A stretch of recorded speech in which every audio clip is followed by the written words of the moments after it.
Please be seated. Today is the birthday of the world. One of the traditional names for Rosh Hashanah is Hayom Harat Olam. Today is the birthday of the world. According to Jewish tradition, Rosh Hashanah marks both the day on which the world was created and the notion that each year creation is renewed in its entirety. Hayom Harat Olam. Today, the world is born anew. But this year, more than most, it feels difficult to muster up the strength and enthusiasm to really celebrate. To say that this past year has been hard is a gross understatement. It is a daunting task to try to find words to give voice to the pain, the loss, the struggle, the tragedy, and the trauma in our world over these past 6 months. In so many ways, there are no words. Some of us have lost loved ones. Some have battled with illness. Some have had to watch from a distance as our loved ones fought for their lives. Some have lost jobs or struggled to keep jobs or felt overwhelmed by the new burdens that came with working or learning from home. Many of us are horrified as well by the man-made increases in violence, insensitivity, malice, and misunderstanding. But today is the anniversary of creation, that first project of making order out of chaos. Tonight, as Jews, we are called to mark the arrival of a new year, to reflect on the year that's been and to move forward, one small, trepidatious step at a time. Hayom Harat Olam. Today, the world is born anew. Jews are no strangers to chaos and difficulty. We are one of the world's oldest others. As a people, our history is riddled with exiles, expulsions, and pogroms, anti-Judaism, anti-Semitism, violence, and oppression. Some of this darkness certainly still remains in our world. We are in the midst of a concerning rise in anti-Semitism. But throughout our history, rather than retreat inward or withdraw from the world around us, as a people and a religion, Jews and Judaism have chosen empathy over xenophobia, engagement with the world around us over isolation. We know from our history that we will get through this moment in time. Certainly not without difficulty, and potentially not without pain. But we will move through this dark time. It's been said that during the 1918 Spanish influenza, everyone knew someone who had lost someone or been affected by it. And as COVID-19 rages on, I know that this is also the case for many of us as we gather tonight. In his book, More Beautiful Than Before, Rabbi Steve Leder explores the ways in which suffering and pain can transform us. He writes, "Every one of us, sooner or later, walks through hell. The point is to not come out empty-handed. The point is to make your life worthy of your suffering. If you take pain's lessons to heart and use the tools bequeathed to you, the blessings of your freedom, your wealth, your time, your heart and soul, to fix something that is broken, then you will not have walked through hell and come out empty-handed. You will have traversed the valley of shadows to be bathed in the light of wisdom and live a more beautiful life. Use your pain to fix something and don't wait." In the midst of the incredible pain of this pandemic, how have our lives and our world changed? What have we learned? We have found new ways to work, new ways to connect, new hobbies to pursue, and a sense of how deeply interdependent and interconnected we are as human beings. We've also had to find new ways to seek balance, to celebrate important moments, and perhaps most difficult, not lose sight of the holiness in our lives. This is really Judaism's essence: moderation, celebration, and sanctification comprise its core.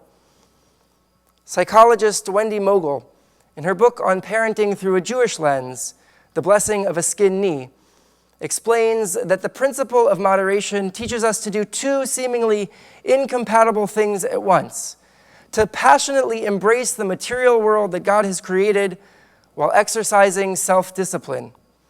Judaism clarifies our proper perspective on engagement with the world. We are not to emulate animals who act on instinct, or the angels who don't struggle with longing, or the ascetics who shun earthly pleasures. God created us with intense desire and free will on purpose, and it is up to us to use this endowment for good or ill. We've learned, or maybe are still trying to learn, how to balance caring for children or aging parents with the demands of our professional lives, often feeling like we're being pulled in too many directions at once. This is as true for me as I know it is for so many of you. It has been a struggle trying to juggle my responsibilities as a father, a rabbi, and a husband of a teacher, especially with all three worlds colliding in my home.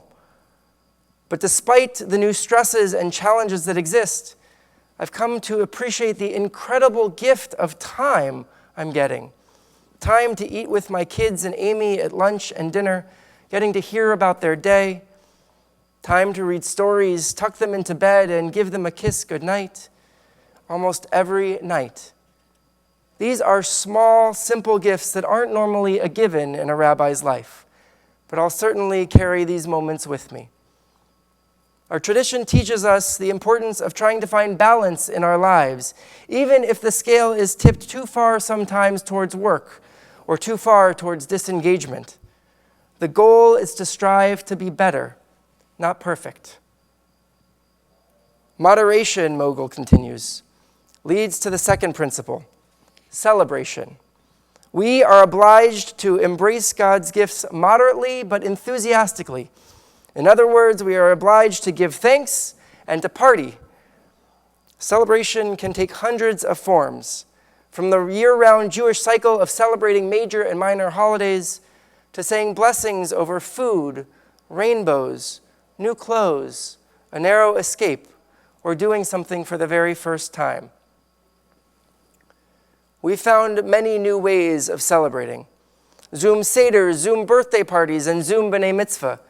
We've recorded and watched VidHugs. We've FaceTimed and mastered the art of wearing shorts with suits and ties.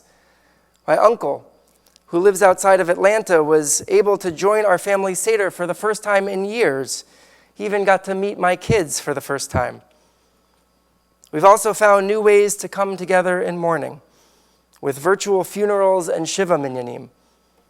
These experiences, while certainly missing that physical connection, have certainly been powerful. I've seen Zoom b'nai mitzvah and Shiva Minyanim in which family and friends participated from across the globe. Those who perhaps wouldn't have been able to attend in person were able to be there virtually. Finally, Mogul says, is sanctification, the third principle, which is the process of acknowledging the holiness in everyday actions and events, especially in our homes. One traditional Jewish expression for the word home is the same as the word for a house of worship, mikdash me'at, or little holy place. Our dining table is an altar, and surrounded by family has the potential to be the holiest spot on the planet. So many of our Zoom b'nai mitzvah have been centered in our families' homes, creating a truly sacred space.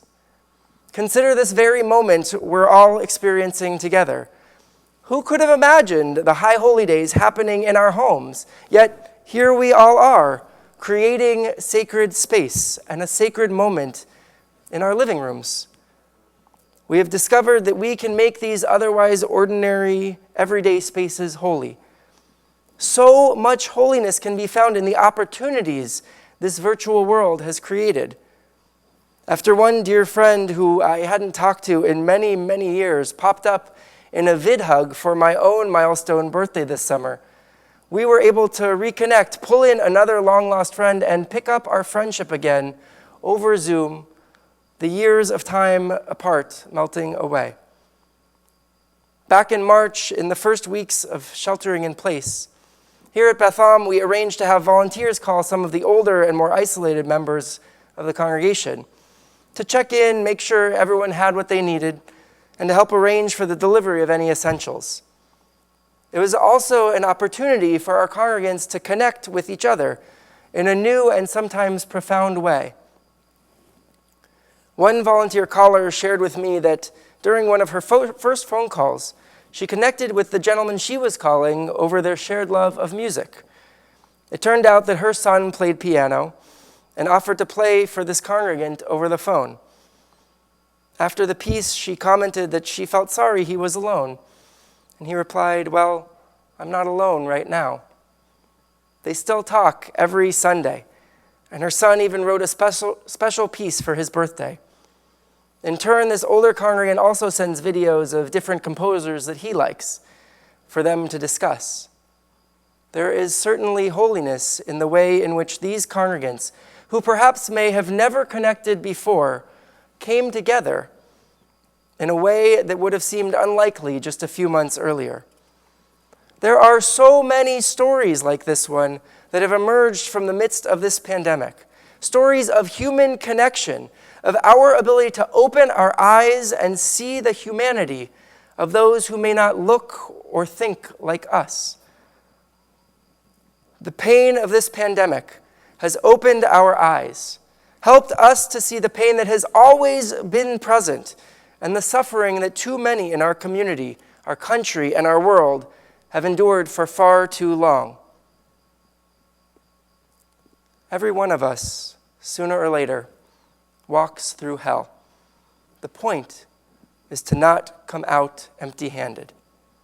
On this day on which the world is said to be born anew, as we stand on the threshold of a new year, what will we take with us from the hell of this past year? Will we come out empty-handed and try to go back to life as it was? Or will we carry the lessons we've learned with us and build back better? I've got another Zoom call with my friends Mikey and Jessica on Monday night, and I have a hunch my uncle will be able to participate in future Seders virtually from here on out, as we continue to use these new tools of technology, even once we are able to physically gather again. I suspect that a laptop with Zoom will become a regular presence at Shabbat services, celebrations, and family gatherings. But in this new year, we also need to continue to use our tools of empathy, compassion, and care for those who may not look or live like us, to bring healing and wholeness to the brokenness in our world. Hayom Harat Olam. Today, the world is born anew. This is our calling and our challenge. Rosh Hashanah calls us, despite the difficulties in our own lives and the brokenness in the world, to reflect on the year that's been, and challenges us to find and embrace the possibilities of newness. How will we renew our relationships with family and friends? How will we renew our commitment to taking care of our bodies? How will we renew our faith in ourselves and our world? Hayom Harat Olam. Today, the world is born anew. Today, we recommit ourselves to furthering the work of creation, of bringing order and empathy into this world full of chaos and pain. L'shana tova, l'shana metuka, u'l'shana bria. Wishing you a good, sweet, and healthy New Year.